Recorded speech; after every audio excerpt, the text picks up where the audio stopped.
Good evening, everyone. So I'm a former litigator who became an entrepreneur out of necessity after a near-death accident, and I have seen firsthand the power of networking, both on the corporate side and in the entrepreneur community.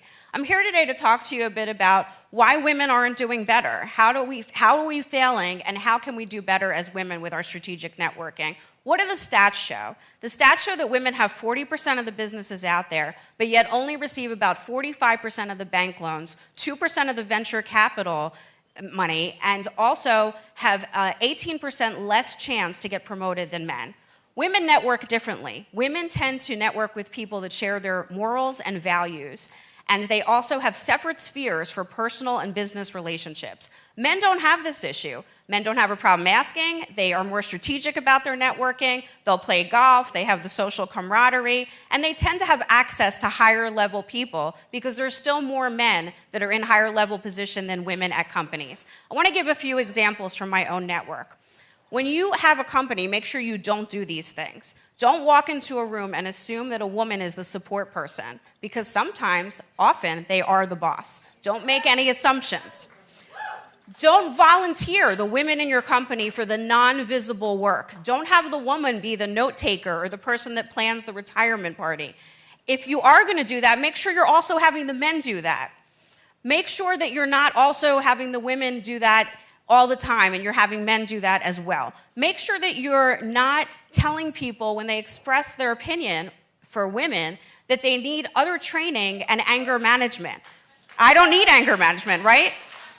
I had letters after my name. So my last example is a friend of mine who found out her male coworker, was making $12,000 more than her, even though she had the letters after her name with an MBA and 6 years more experience. So don't make that mistake at your company.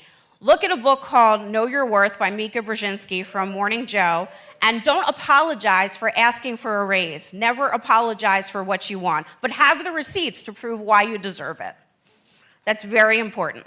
What are the steps women can take to be more successful? Obviously, networking with other men and not feeling like you need close friends to build your network and not having those separate spheres that I talked about. Also, putting yourself in situations where there might be potentially bad behavior, but keeping professional boundaries so that you know you can build your network just like men are doing. Look at an article from female staffers under the Obama administration where they used amplification because workplace meetings are a place where this is really a problem. When you look at networking, you can't grab coffee with everybody. There's always going to be opportunities from people that are on the outskirts and the outliers of your network. It's not going to come from your inner circle. So whether you're a man or a woman, make sure you're looking at those loose connections. Look at a study from Ernst & Young that came out last year. You may be thinking to yourself, does this really go on? And yes, it does. In 2018, last year, there were 30 executives, and they were told, don't be shrill when you speak. Make sure you present yourself to be fit and healthy as a woman, and make sure that if you're with a man, don't be aggressive.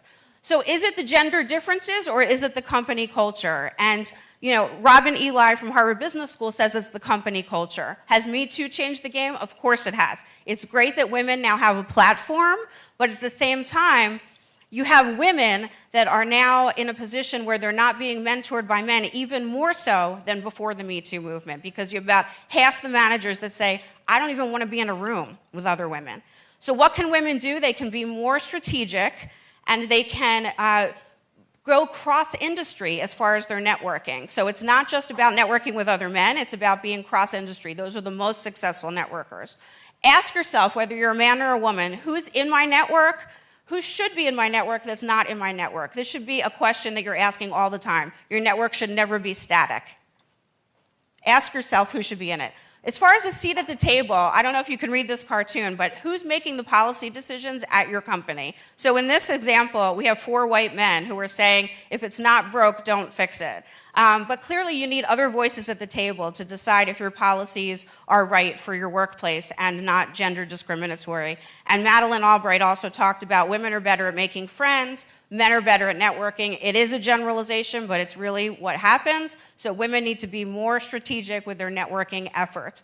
And I want to end with one of my idols, who's Serena Williams, who always uses the power of her voice to show gender discrimination in the sports field. So I want to remind all the women in here to use your platform and use your voice. Thank you.